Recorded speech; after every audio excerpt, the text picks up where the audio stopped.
when it comes to journaling, it is by far the practice I see show up over and over again, no matter who I'm studying or interviewing or for the book or whatever it is. So I'm a bit biased with that.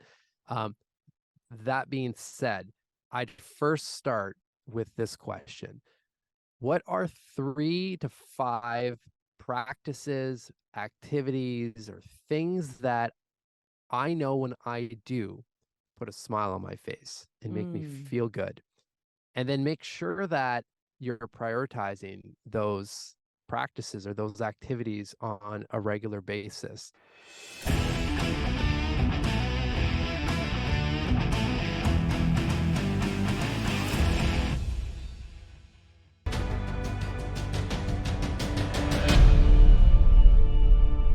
Hey, and welcome back to True Grit and Grace. I'm Amberly Lago, and I have one of my really good friends on the show today. I've been so looking forward to sharing him, his story, his wisdom with you. He's an author, he's a speaker, he's a mental health strategist. In fact, he's a best-selling author of Personal Socrates. In fact, I love his book so much that I bought it for every single person in my mastermind.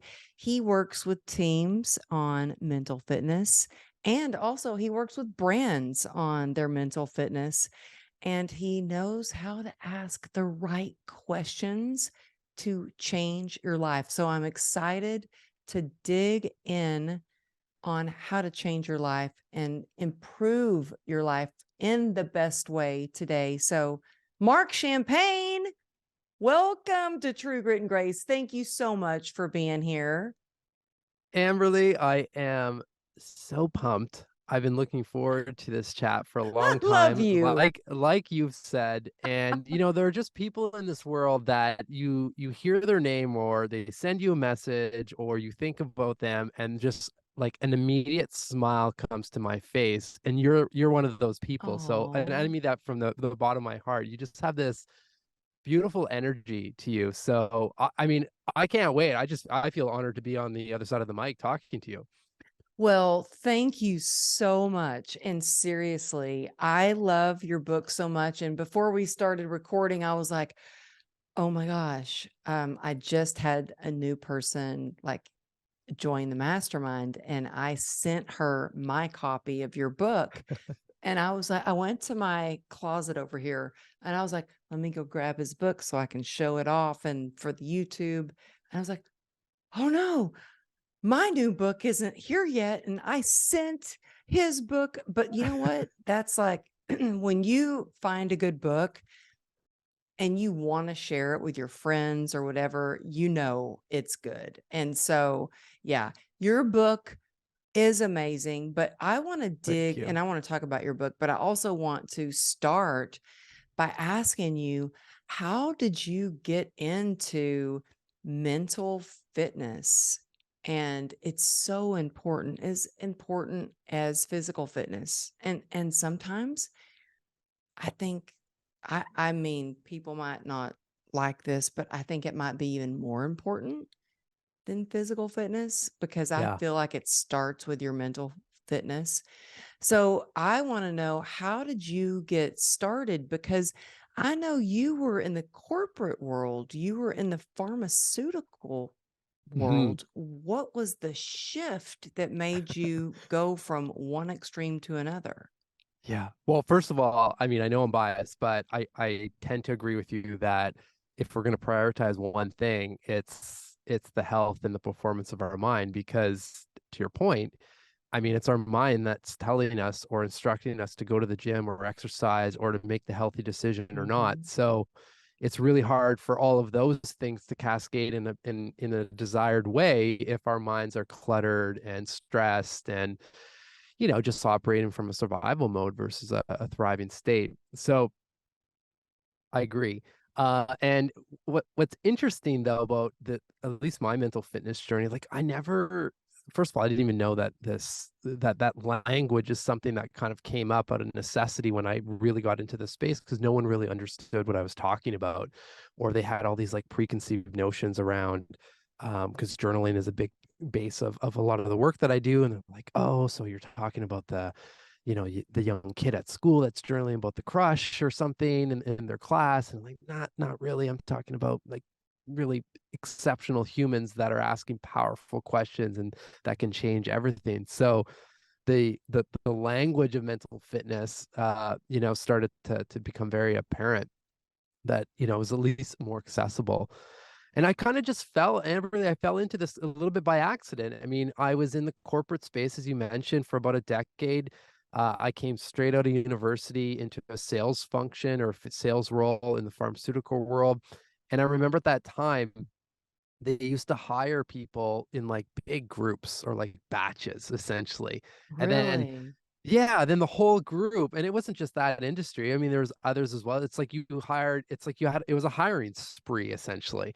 Mhm. And you'd have this group of people, and in my case, I was and continue to live in Canada, and we were all flown out to Montreal for this 3 weeks of training, which I feel like doesn't happen anymore. And I remember thinking, because I was like, well, and this is a sales role. I'm like, we're all being trained up essentially in the same way. Depending on what kind of degree you're coming out of Mhm. university with, either you're being trained up on the business and sales, or you're being trained up on the science, for the medications. And I just remember thinking, like, how possibly am I going to stand out of this group being in a sales Mm. function if we're all doing the same thing? And Really? So that yeah, popped into your head. You're like, well, we're all getting trained the same. How am I going to be different? exactly. And I don't know where that came from, but I'm forever grateful for that moment, because what happened next was that, at least the decision that I made, I was like, I'm going to get up maybe 10 or 15 minutes earlier in the morning and just start consuming positive content. And at that time, I mean, Wait, how old were you at this time? I would have been in my early 20s, early to Wow. mid 20s, maybe mid 20s. That's Yeah. amazing that you knew to do something positive and wake up early while a lot of people were probably out drinking and partying Yeah, at that fair. age. Yeah. But also, I want to highlight that, Mark, you seem to always set yourself apart and above. I don't know, Oh, like well, thank you. from you do, from everything that you do, from the way you interact with people, from the way that you show up, from the way that you show up with your fancy glasses and your hair. So if y'all are listening to this on Apple or Spotify, you'll have to check out the YouTube video and check out his fancy glasses. But yeah, it seems that you had that in you to set yourself apart and as to be someone different than just any other person out there. But in your 20s to go, I'm going to wake up earlier, I'm going to learn things. Was it self development that you were diving into? Yeah, I mean, at that time, I was reading magazines like online for the most part, but like Success Magazine, or I'd Really? I'd be pulling up, blog articles from Tony Robbins or Robin Sharma and so forth. And I love Robin Sharma. yeah, Robin Sharma I credit him. I mean, going back in those days, to be the person that really started my own journaling practice, because that's what came next after and it didn't take very long, because probably within weeks, it was a matter of seeing that, okay, well, it doesn't matter who I'm studying or learning from. 100% of these people are taking time to still their mind and think and ask good questions. So what I started doing as I was reading, I'd write down those questions, and I'd either journal on them or with them in the moment, or I would write it down for the next morning. And it was almost like a motivator, because then I would wake up and I knew I had this like really powerful question to reflect on, and I knew how I'd feel after starting my day from that mindset. And I Okay, I just did want you that to for like walk me 12 through that. years. I want you to walk me through that really quick because I'm saying this because selfishly I need it. Um, I have been waking up thinking about the wrong things lately, like my to-do list instead of something I'm excited about. So walk us through how you can wake up in the morning and be completely motivated to start your day versus like overwhelmed starting your day. Well, it's if we draw a parallel to nutrition, it's the same concept. If you wake up and jam a donut in your mouth or something unhealthy, you're going to feel the effects of that. So it's the same thing when you wake up. If you could fuel your mind with good quality nutrition, and we're all different, but for the most part, what I've noticed, and I still do this to this day, I have a cycle of books that lean up. Usually there's one, and right now it's some of Robert Greene's work. And before that, it was Ryan Holiday, and there was Daily Stoic, and it's just leaning up against my coffee machine. So as I'm taking the first big glass of water, and then as my coffee's brewing, I'm reading one passage from one of these Mhm. books. And whether that could be spiritual, it could be faith, it could be like whatever it is, just something that when you will read that, it'll either shift your perspective, inspire you, or motivate you, or just like Mhm. start your day in a motivated state. And that's, I mean, essentially that's what I was doing and I continue to do. And I think we all need that because like it's kind of the norm to wake up in a way feeling a bit anxious because Mhm. unfortunately we live in a society that if we're on default mode, we're just going to be driven into survival mode. There, throw on Mm. the news, it's all negative. As soon as you step outside of your house or start consuming content when you're not conscious about it, it typically puts us in a survival mode. We feel fearful or anxious, or we start to loop it with our thoughts. So I just think, we owe it to ourselves to take a few minutes. And that's what I mean. It's Mhm. only a few minutes to bring in some content that is on our terms and that we know will put us in a happy state. And then from there, you can stack on your practices. And that's where, for me, the journaling was helpful, based on, whatever was happening in my life at that time. Because whether like Amberly, whether you ask the questions or not, and here are two really good ones to start the day. Like, how am I feeling right now? One word. How's my mind feel? And where do I feel that emotion in my body? I mean, just spending a few seconds on those prompts usually releases that feeling. And if not, at least provides some clues as to, okay, well, if I'm feeling like this, why? And Mhm. whether it's wanted or unwanted. If you're feeling great, well, what's fueling that so that I can tap into that when I know I'm going to get hit with a low. But if we don't ask those questions, whether we like it or not, those emotions are still there, and Yeah, and can they're you they're say coming those with us. questions again just so people can really hear that and write that down? And if you're like Yeah, listening to this and you're jogging or driving, don't worry, it'll be in the show notes. But say love those it. couple of questions again. What's one word to describe how I'm feeling right now? Make it super easy. And where am I feeling that in my body? Those are the questions to at least come out of our head into our body. And then the last question after, to finish the loop is, how do I want to show up today? One word. Mm, And just so those good. three prompts, we're So talking good. minutes that can dictate the next 23 hours of your day.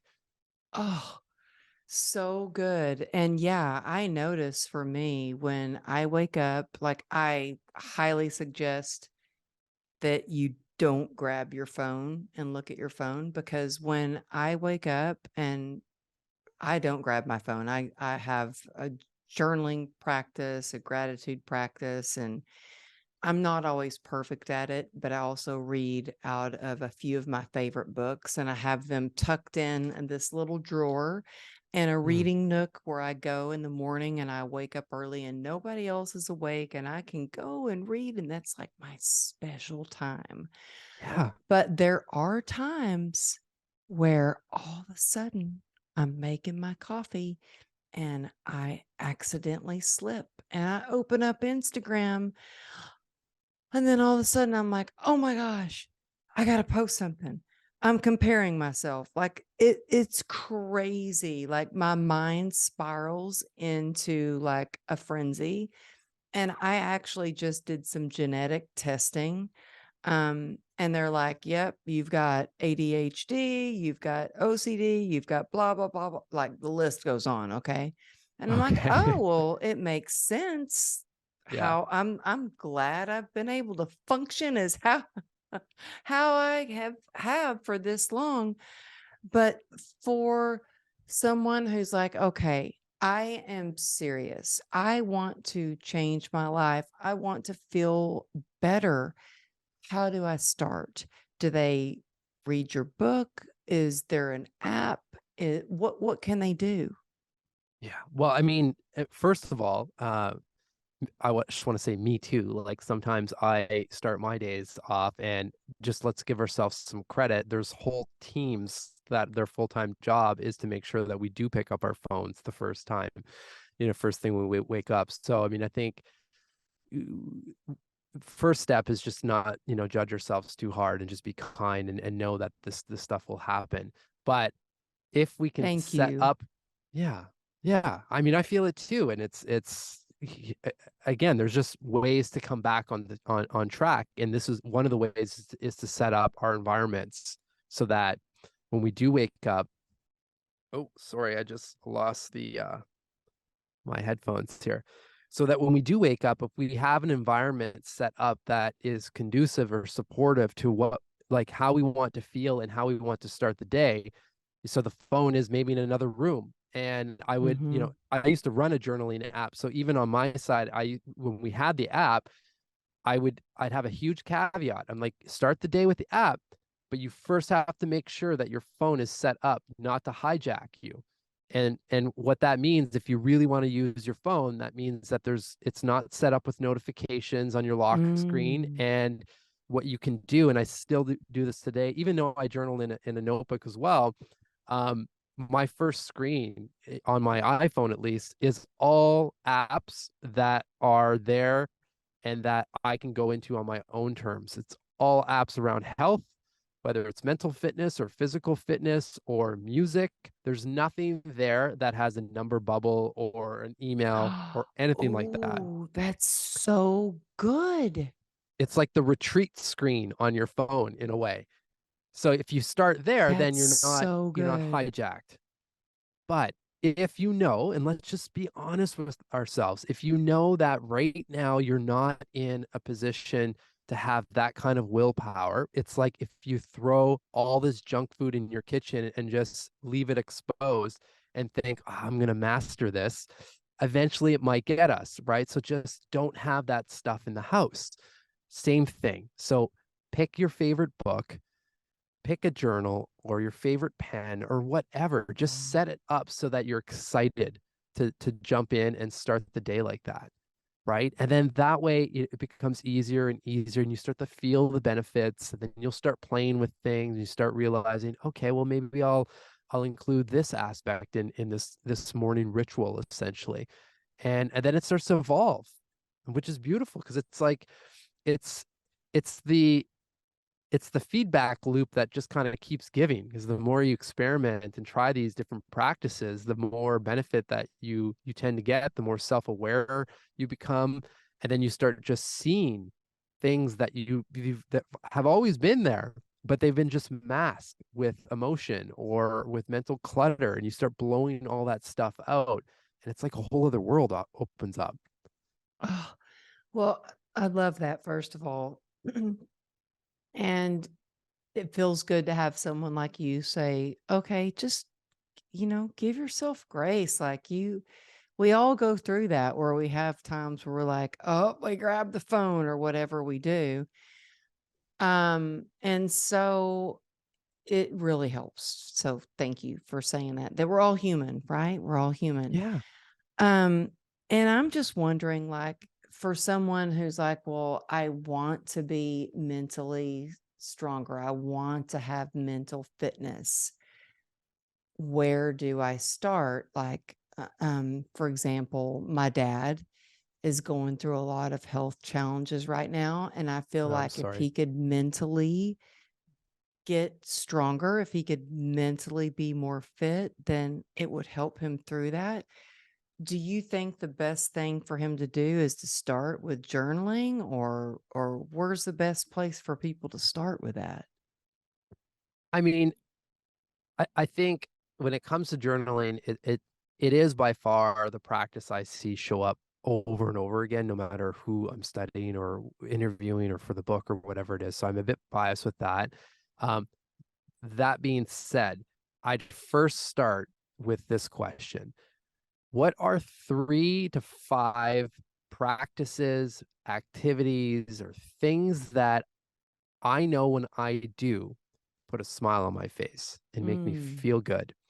And then make sure that you're prioritizing those practices or those activities on a regular basis, because then we like when we do those things. And for me, that they journaling happens to be one of them: physical exercise, breath work, walks in nature. I remember when I was going through some of my hardest times, just when I was living in the city in Toronto at that point, and just popping into photography galleries, because I've been really? quite passionate about photography, and I just know that that was a good mental break. So they're different for all of us, but for the theme is the same. They they pause for the most part any unwanted like looping thoughts and whatnot, and put us in this state where we feel good and we feel motivated and inspired. And when we're in that state of mind, that's when the ideas, that's when we're like, okay, this is the plan forward. And with your dad, if there's a plan to work on his health or whatever it is, that's the time you want to be thinking about it, not when you're feeling at your worst or feeling fearful or anxious, because we don't make our best decisions in that mental state. Mm. And that's what I mean, that's why I'm so passionate about this work, because I haven't said anything that is not accessible literally within minutes. It's like, we don't have to go on a 7-day silent retreat to tap into this stuff. I mean, if you want to go do that, that's great. But this is stuff that literally one question, especially with gratitude, right? Just thinking Oh, about, yeah. who can I celebrate in my life right now? What can I celebrate about my life? I mean, that just having one question can immediately shift your mind. I mean, I know this from your story, of course. I mean, gratitude was huge, right? Like the shift Mhm. into this completely opposite state of mind, no matter what's happening in your life. It's powerful.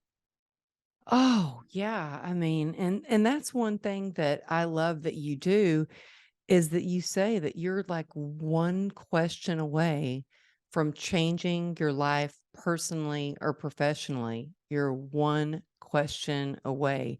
And that Yeah. to me is how fast you can shift your perspective. Yeah. And it's life changing. And so that's why I love the work that you do with all the people that you've interviewed in your book. I want to know, who's the most interesting person that you interviewed that is in your book? Oh, I mean, that's an impossible question. I will answer it though, from this, and this is how I look at questions as well. I mean, the most interesting person in the book is, and same with the question, comes down to the relevance in terms of like where I was at in my life when I was writing the book. And Chip Conley, who happens to be on the cover of the book with the blurb, is the person when I was in what felt like a deep depression, provided me with that one question, and paused that looping narrative, paused that Really? path to deep depression, and brought back hope and inspiration, Really? and got me onto this track. Yeah, and it was just this. And this is what I mean by relevance, because if you ask me this question today, it serves as a good check-in, but it doesn't have the Wow. power that it did, 5 years ago when things were really exploding. And he just said, as I sent him an email, I said, "Listen, Chip, and for the listeners, that very quickly, the context is that journaling app that I started. We reached a lot of people, 86.9 million people with that Yeah, I was app. going to ask you about your journaling app and how hard that must have been to press Delete, delete. yes, delete, and That must have been like, to because it get over wasn't, that, to go from corporate to uh, start this app to press delete. and we can get into that too. And I wasn't even quite sure if I should even bring that up. But No, tell it's, me I about mean, Chip, your conversation with Chip. yeah. Well, I'll provide a bit of flavor then for the delete, because this is, I mean, it leads well into Chip's prompt or how that came about. But in short, essentially, we reached a lot of people, but the business model was not A working. lot We of needed people, millions, by the millions of way. people. Yes, yes. Um, so there was one thing that was working well, and that was the marketing and the collaboration plan, and the people we had in the app and the prompts and the brands and whatnot. That was working really well. But we weren't technologists, and we were doing everything possible to bring in teams to create the best app possible. And unfortunately, that volume of people that came in, left just as quick because they were confused. Or this is like a typical tech story where, it takes multiple rounds and iterations of the app to make sure it flows properly and so forth. So long story short, we ran out of time and money, and also at that time mental capacity, and I started to feel like a hypocrite being in this space, trying to help people with their minds, and I felt just extreme stress. And at the time I had Wow. our first son, he was 2. I remember thinking, like, can he feel the amount of stress that, we're doing everything possible to shield him from, but Mm, there's no way that he's not connecting somehow to this energy. And I don't want to bring that on to my yeah. family. So I hit delete. And the reason it was so hard, it wasn't just because it didn't feel like just deleting an app. It felt like deleting my identity for the last 3 years building it. And to your, Oh, the point that you made, that I left the corporate world, I thought of them right away. I thought of all the wrong questions. I was like, how could we fail at such a colossal level? What would my ex-colleagues think, knowing that when I was leaving, because I was leaving on good terms, but I remember just the feeling of having someone across the desk for me congratulating me essentially for following, an idea and so forth. But what I felt with people that I knew so well and I didn't know was, it was like, I've got an idea too, but I'm just, mm, you're so courageous for leaving and trying this. And here I am yeah. now, kind of like the tail between my legs in a way, kind of, Mm. I failed in a way. So that was really hard and That had to be so hard. so hard. And we were living in Toronto at that point, which is in Canada, at least, probably the biggest and the most expensive city to be in. Couldn't, everything was supposed to be temporary. We had moved from Montreal to Toronto, and it was a temporary place as we were building this. So we were in an area that, didn't really feel like home. And couldn't even afford it at this point. And I had no plan forward, because I didn't want to go back to the industry I had come from, because I in this process could 100% feel to my core that this is the work that I need to be doing. But now Hmm. I just deleted the business, essentially keeping me Oh, there. So this is where Chip comes in, because I had interviewed him at that point for the app and the podcast, and I just explained the situation and just asked for some advice. And I'll never forget this email, because it was maybe one line of text and one question. And the question just was, well, what do you want for your life? wow. And I remember just kicking back my chair thinking, wow, that's a good question and so well timed, because if I can answer that, then I can ask another question, which is, well, if that's what I want, then who do I need to speak to? And what will my days look like? And what's one step I can take today and then tomorrow? And those questions just started to build moments of hope and bring back a plan and inspiration. And it's not to say that all of the, survival state kind of thoughts weren't coming back. They definitely were. But at least I could go back to, well, this is what I want. This is what I'm building towards. And then layer in, okay, now my mind is looping. It feels like everything's out of control. Let's tap into some gratitude. I just deleted an app on a laptop that most people in the world don't have. That's something to celebrate. And I still have a tool that I can rebuild. So you need those reminders though, Hmm. right? Because we're just wired to be in that state of mind from like the prehistoric days to survive, essentially.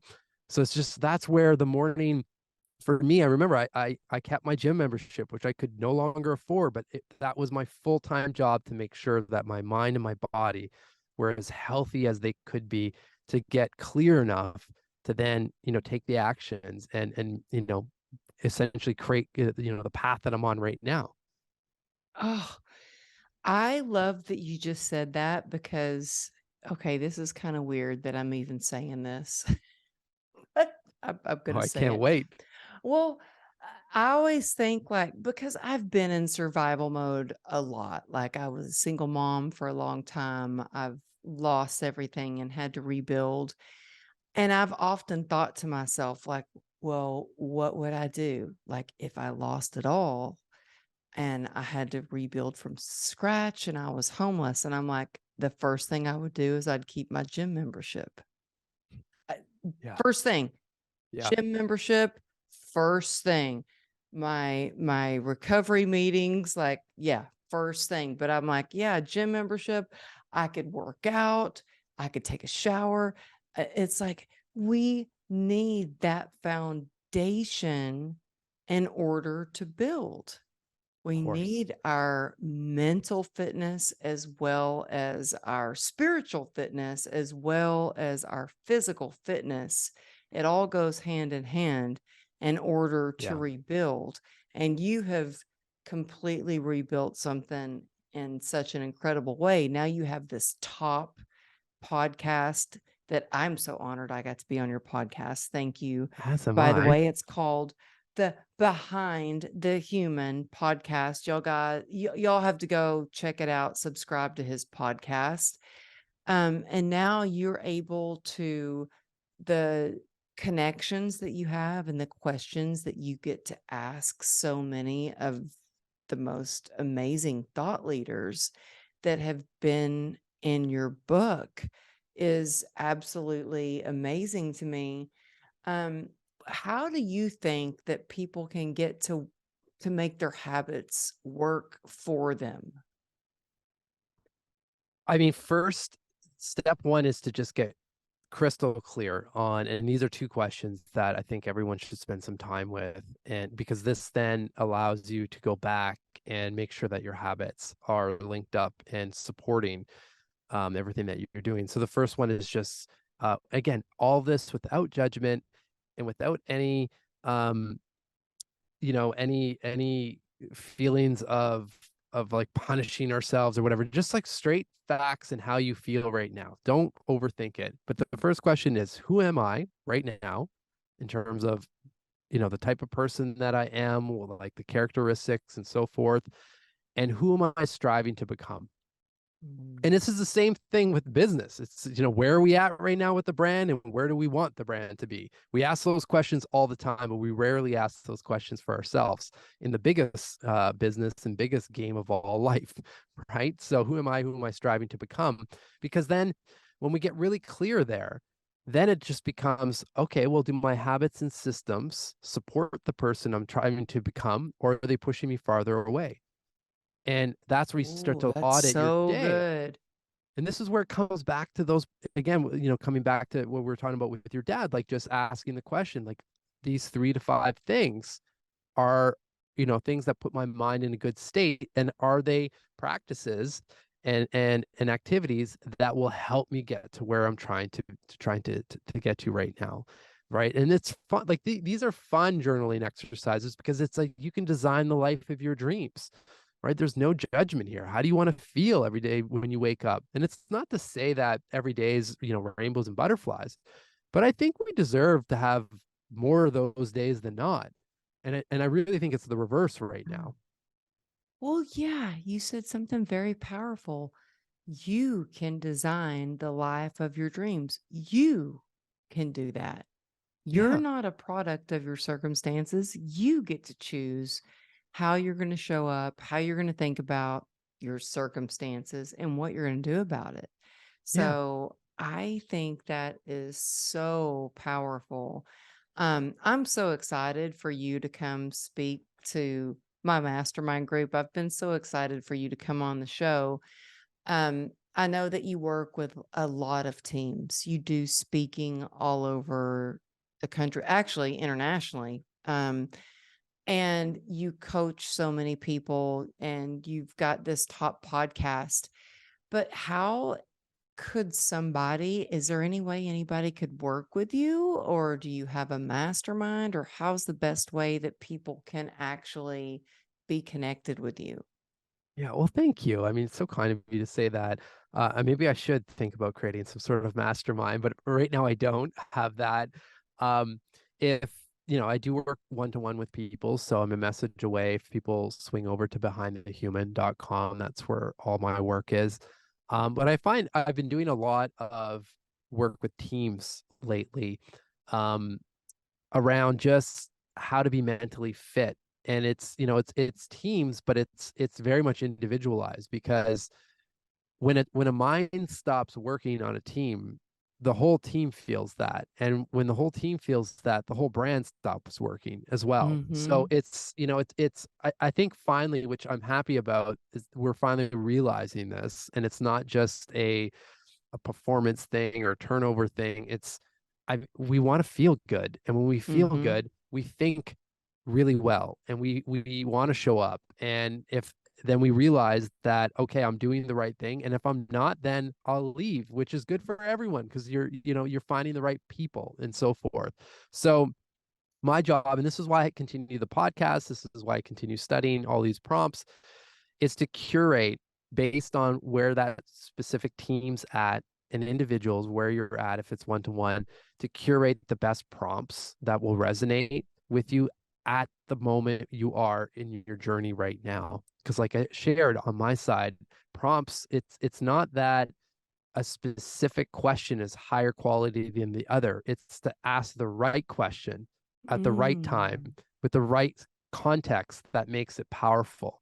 And that's the part, and this is why I call myself a mental fitness strategist, because it's a strategy for our mind, and to bring in all the inputs and distill it into a very simple strategy for either the team or ourselves individually. And that just lights me up, because Oh, I that's can't, so good. you continue to learn, right? And continue to bring in new stories and perspectives and so forth.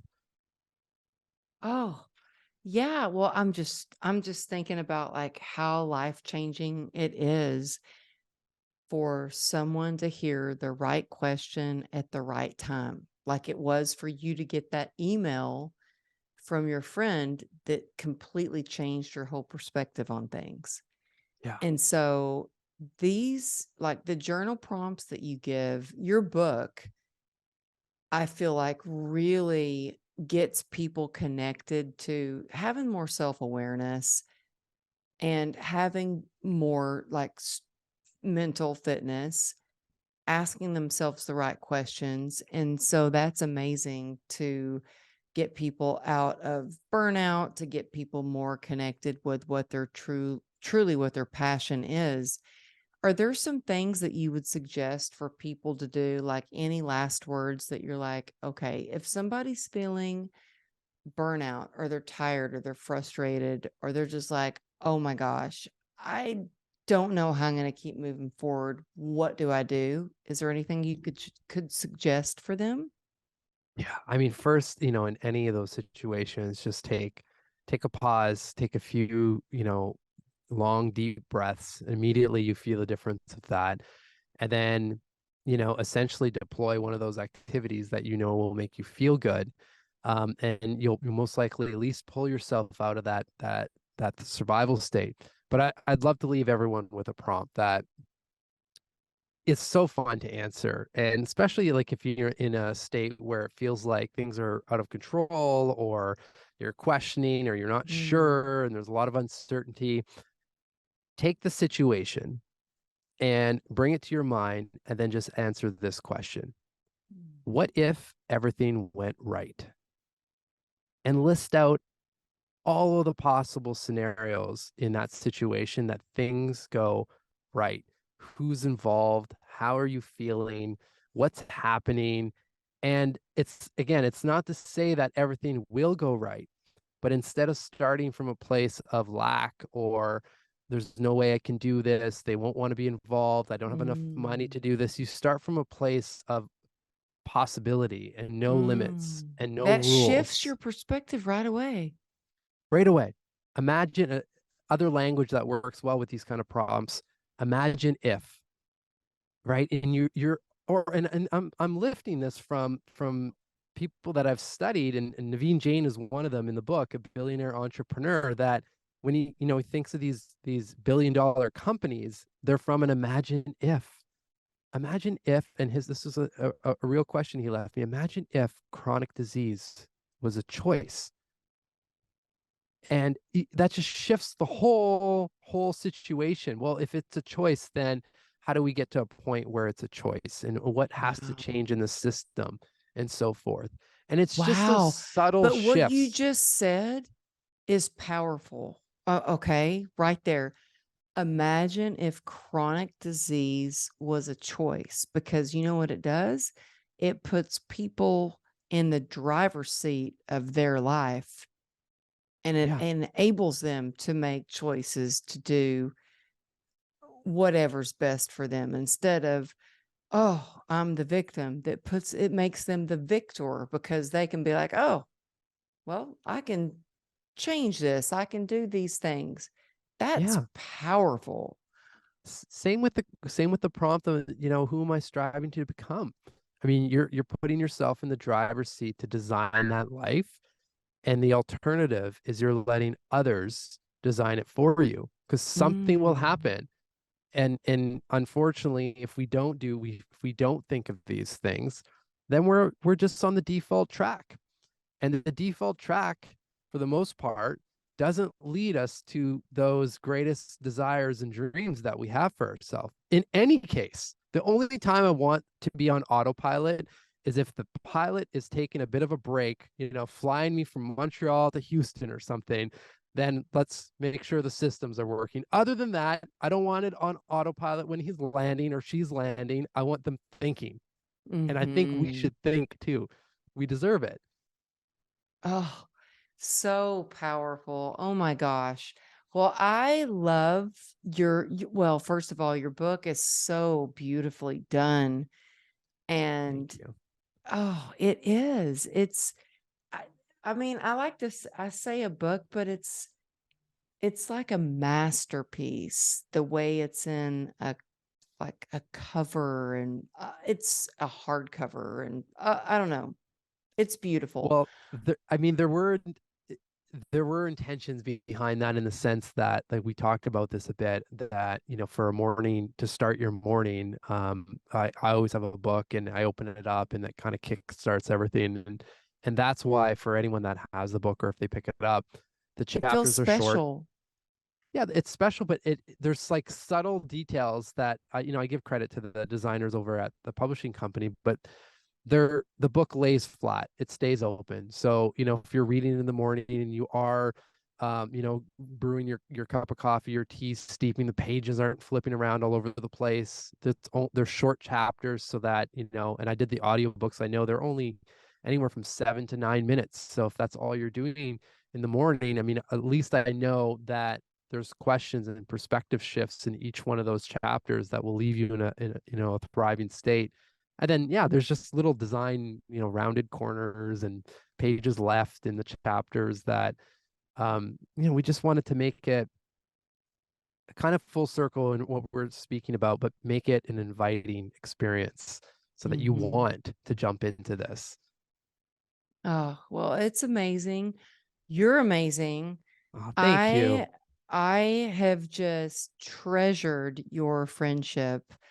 Whenever I get to talk with you, I'm excited. So, thank you so much for taking the time to share your wisdom um on the show. And you know what, you guys, check him out. You can find out all his details in the show notes. Marc Champagne, you are a dear friend of mine, and I appreciate you so much. If y'all want to take a screenshot wherever you're listening, Apple, Spotify, wherever, take a screenshot and tag us at Amberly Lago Motivation. And I believe it's M Champagne. What is Yeah. your Instagram? Yeah. M Champagne is the personal account, and then Behind the Human is the podcast. Either or, I will reshare everything. And Greatly appreciate that. Yeah, I always like when I see people sharing that they listened. I'm like, I'm going to reshare that. So yeah, thank you. And until next time, thank y'all for tuning in. We'll see you next week.